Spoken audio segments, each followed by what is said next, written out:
fired. Take your fat fucking ass off my fucking set. I'm going to storm off the set this way. Quentin Tarantino doesn't just fire actors, he erases them. One wrong move forever. Behind the cult classics, the iconic dialogues, and unforgettable performances lies a director whose loyalty is absolute and whose wrath is legendary. I don't like being threatened. I don't like anyone threatening me. I try not to ever do that to other people, and I just respond very badly when people do it to me. In this video, we reveal the 7 actors Tarantino hated so intensely that he never worked with them again.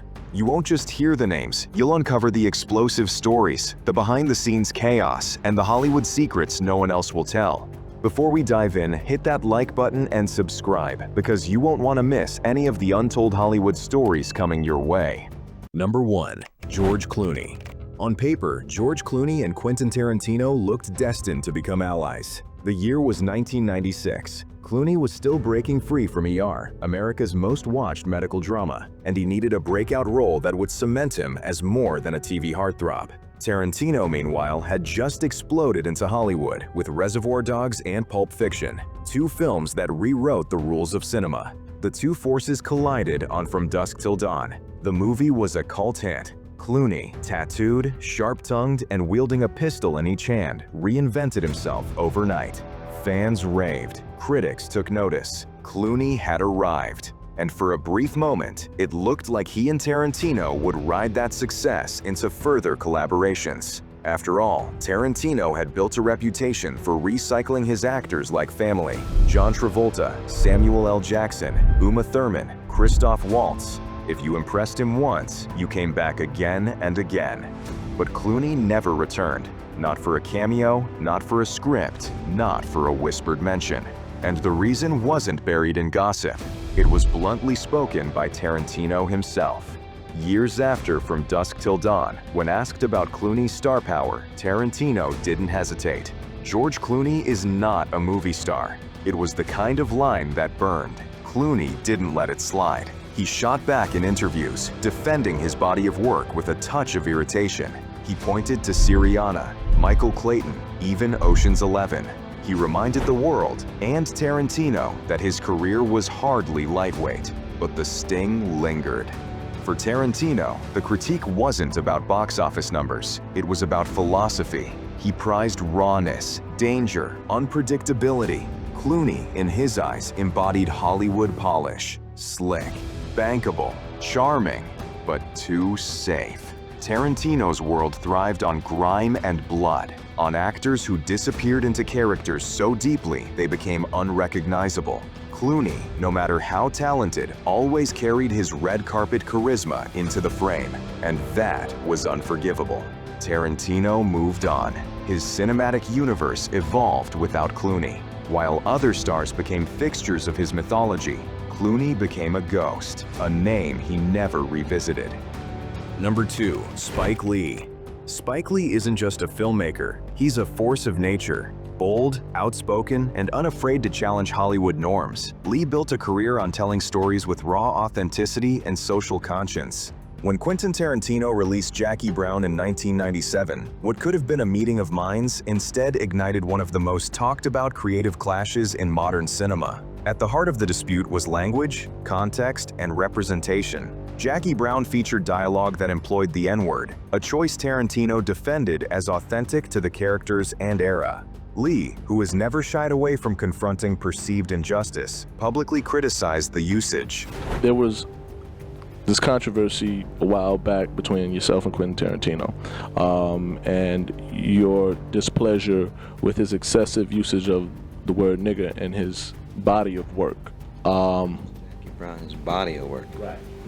From Reservoir Dogs on up. True Romance. Romance, which he wrote but did not direct. Right. I'm not against the word, Lee said in a pointed interview, but Tarantino is infatuated with it. What does he want to be? Made an honorary black man? And when Spike Lee comes along and says, why is he using in his screenplay the N-word so much and putting it in Samuel L. Jackson's mouth? What do you say? The statement landed like a shot across the bow, questioning both Tarantino's intent and his authority over cultural storytelling. Tarantino's response was swift and unapologetic. In his usual blunt style, he fired back. "I think his problem is that I'm doing it better than he is. He's just mad because I'm making the black movies he wishes he could make." It's simply about me being a writer now, all right? And as a writer, I demand the right to write any character in the world that I want to write. And I demand the right to be them, I demand the right to think them, and I demand to tell the truth as I see they are, all right? And to say that I can't do that because I'm white, but the Hughes brothers can do that because they're black, that is racist. That is the heart of racism. All right, and I do not accept that. The remark wasn't casual criticism. It was a declaration of war, laying bare a divide that would never be bridged. If somebody's gonna say you use the word nigga more than it was used in the antebellum South, I'm gonna say you're wrong. Yeah. I did not use it more, and no one. I don't even think anyone can even say that with a straight face. Yeah. So then, just get the fuck out of my face with that bullshit. I can guarantee you, Ordell Roby did not lie in that movie. It's a character played by Samuel L. Jackson. Yeah, it's like he's the one that says the word nigger all the time. Well, that is how he talks, all right? And that's how that's how a segment of the black community that lives in Compton, lives in Inglewood, where this movie takes place, and lives in Carson, that is how they talk. I am telling the truth. It would not be questioned if I was black, all right? In Tarantino's universe, loyalty and respect for the art form outweigh friendship or networking. Spike Lee's critique placed him permanently outside that circle. The clash didn't end there. Years later, when Django Unchained premiered, Lee condemned the film outright, calling it disrespectful to his ancestors and refusing to watch it. Has Spike Lee seen your movie yet? I don't think so. You gonna show it to him? Set up a Well, private I ain't gonna screening? show them. No. All right. I think for me, the only thing I'm gonna say is it'd be disrespectful to my ancestors. Let's see that. That's the only thing I'm gonna say. I can't disrespect my ancestors. Tarantino, in response, dismissed him entirely. No reconciliations, no panels, no public conversations. In an industry where directors often hedge their criticisms, Tarantino's silence was a statement. Lee was persona non grata in his cinematic world. The feud had deeper implications than public statements. Unlike actors who could be invited back for cameos, recurring roles, or new projects, Spike Lee would never cross paths with Tarantino on set again. The director's approach is consistent. Once a boundary is crossed, it is absolute. For Tarantino, working with Lee wasn't just risky, it was impossible. Trust and alignment with his vision are non-negotiable, and Spike's outspoken critique represented a fracture too wide to mend. Even with this permanent divide, both men continued to thrive. Lee created bold, culturally resonant films. Tarantino pushed his genre-defying narratives. They operate at the top of the industry, but their paths never intersect. Their conflict is a reminder of how personal belief, creative philosophy, and artistic control can clash explosively in Hollywood, leaving a rift that reverberates for decades. Number 3. Laurence Tierney. Laurence Tierney was Hollywood's original bad boy long before chaos. Tierney's on-set behavior quickly became legendary, and not in the flattering sense. He was volatile, unpredictable, a man whose mood swung as wildly as his character's morality. Crew members whispered that every scene with him was a gamble. Would he hit his marks, remember his lines, or lash out at someone over the smallest perceived slight? It was the last 20 minutes of the last day of shooting of the first week. He didn't like my dialogue. He had a hard time remembering it. And it was, yeah, it's fucking shit, you fucking gonna. Tarantino, who thrived on precision and intensity, was tested almost immediately. One infamous incident reportedly escalated into a screaming match between Tierney and Tarantino over a blocking decision.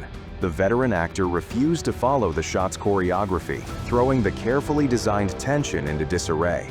Tarantino, normally calm under pressure but obsessive about energy and rhythm, reportedly followed Tierney out of the set and fired him on the spot.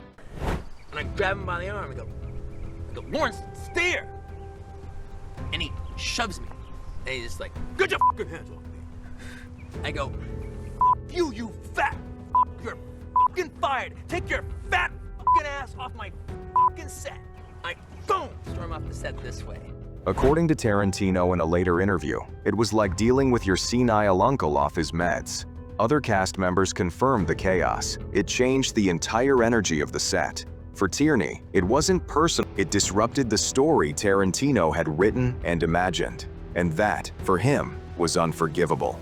Despite Tierney's talent and his on-screen presence, Tarantino never looked back.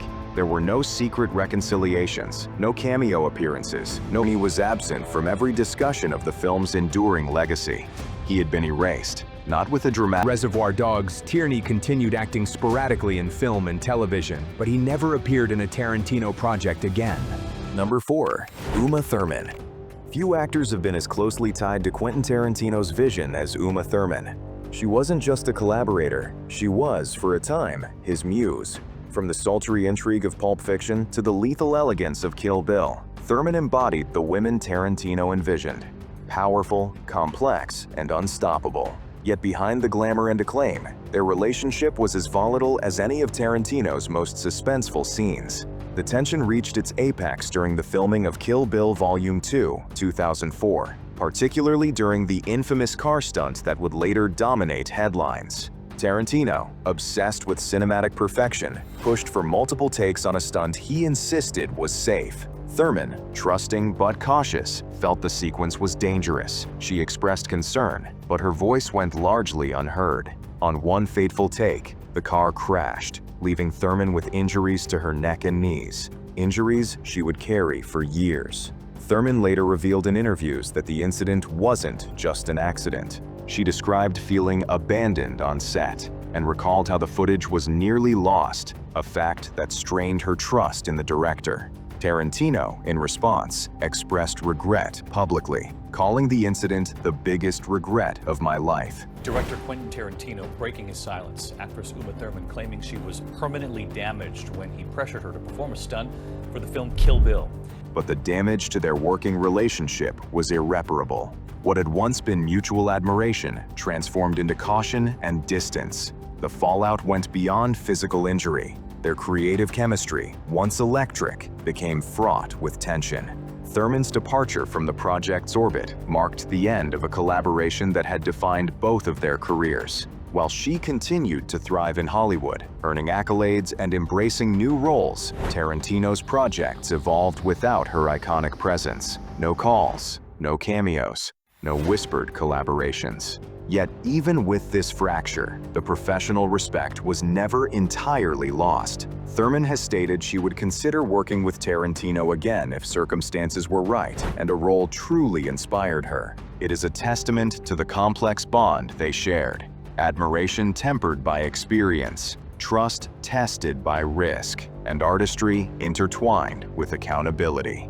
In Tarantino's cinematic universe, loyalty is non-negotiable, but so is responsibility. Uma Thurman's story stands as a cautionary tale of brilliance and danger coexisting on set, of trust challenged, and a career partnership forever altered. At 62, Tarantino's reflection on Thurman is layered, admiration tinged with regret. And yet, the world remembers the magic they created together. The Deadly Bride, the mysterious Mia Wallace, characters that continue to define modern cinema. The partnership may have ended, but its legacy endures. Number 5. Bruce Willis. In 1994, Quentin Tarantino pulled off what Hollywood thought was impossible. He made Bruce Willis cool again. At the time, Willis was in a slump. After the glory of Die Hard, his career had stumbled through box office disappointments and forgettable roles. Then came Pulp Fiction. Tarantino, who had a gift for resurrecting careers, cast Willis as Butch Coolidge, the washed-up boxer who refuses to throw a fight. The role was gritty, layered, and stripped of the smug action hero sheen that had haunted Willis. It worked. Pulp Fiction didn't just win the Palme d'Or at Cannes, it catapulted Willis back into the Hollywood spotlight. On screen, the collaboration was magic. Off-screen, however, it was another story. Tarantino is a director who thrives on control. Every line, every beat, every pause is written into the script with obsessive precision. Actors who ad-lib too freely, who believe their instincts are better than his words, rarely last long in his orbit. Bruce Willis, by contrast, was a movie star, one accustomed to authority, accustomed to bending directors to his will. The clash was inevitable. Insiders recall tension bubbling during the production of Pulp Fiction. Tarantino's relentless micromanagement didn't sit well with Willis, whose style was looser, more instinct-driven. On certain days, Willis bristled under Tarantino's demands, arguing over line readings or delivery. The director, who famously declared, "If you're not saying my dialogue, you're not in my movie," refused to bend. After Pulp Fiction, fans assumed Tarantino and Willis would reunite. The chemistry was undeniable, and the movie's success suggested a natural partnership. But the reunion never came. Not in Jackie Brown, not in Kill Bill, not even in the sprawling ensemble of Inglourious Basterds. Tarantino, who loved bringing back actors he adored, simply never called Willis again. When pressed years later, Tarantino's comments hinted at the deeper fracture. "I need actors, not movie stars. Stars come with baggage. Audiences don't see the character, they see the celebrity." It was a thinly veiled jab at Willis. In Tarantino's eyes, Bruce hadn't shed his persona. He hadn't fully disappeared into Butch Coolidge. For the director, that was unforgivable. Willis himself never went public with a feud, but whispers floated across Hollywood. Some claimed Willis dismissed Tarantino as too controlling. Others suggested Tarantino viewed Willis as uncooperative, unwilling to surrender completely to the script. The tension was never loud, never a public brawl, but it was enough to close the door. As the years passed, the contrast only sharpened. Tarantino built a family of collaborators: Samuel L. Jackson, Christoph Waltz, actors who trusted his vision unconditionally. Willis, meanwhile, leaned into his action hero legacy, cementing himself as a global icon, but forever on the outside of Tarantino's cinematic universe. Number 6. Laurence Bender and E. Bennett Walsh. When Quentin Tarantino calls a set sacred, he means it. Every word, every shot, every cut is meticulously crafted to serve his vision. And when the people responsible for making that vision a reality, the producers, the coordinators, the right-hand creatives, don't meet his exacting standards, the fallout can be swift and unforgiving. Such was the case with Laurence Bender and E. Bennett Walsh, two figures instrumental in shaping some of Tarantino's early successes, yet ultimately locked out of his cinematic universe. Laurence Bender, a producer, was a longtime collaborator of Tarantino's. He shepherded Reservoir Dogs, Pulp Fiction, and other landmark films, earning both trust and admiration. E. Bennett Walsh, a stunt coordinator and production lead, was responsible for the precise choreography that made Tarantino's violent, kinetic worlds feel real and thrilling. But that very precision became a source of tension during the production of Kill Bill. The infamous car crash incident involving Uma Thurman exposed cracks in their working relationship.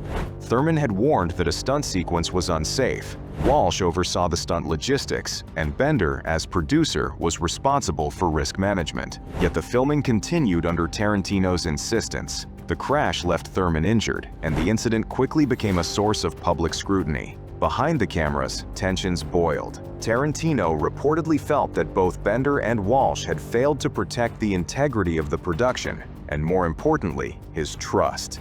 After the accident, Walsh was quietly phased out from future Tarantino projects. Bender, though initially a longtime ally, found himself increasingly sidelined. Tarantino's approach was simple. Loyalty and adherence to his vision were non-negotiable. Any perceived failure, even from his most trusted collaborators, could sever professional ties permanently. In his universe, mistakes weren't just errors, they were betrayals. Bender and Walsh did not respond publicly with outrage. Instead, their absence spoke volumes. Tarantino went on to produce, direct, and coordinate films without their involvement. Projects like Inglourious Basterds and Django Unchained were executed with new teams, reinforcing the unspoken message. In Tarantino's world, even those who shaped your career are replaceable if they fail to meet his uncompromising standards. Number 7. Steve Buscemi. Steve Buscemi and Quentin Tarantino share one of the most curious stories of near collaboration turned silent fallout. Buscemi, aversion, a fracture quietly emerged, one that would permanently alter their professional relationship. The tipping scene, memorable for its sharp, humorous critique of societal norms, reportedly reflected more than just character dialogue. Crew members have suggested Buscemi's off-camera personality, his insistence on discussing moral stances, subtly clashed with Tarantino's strict creative vision.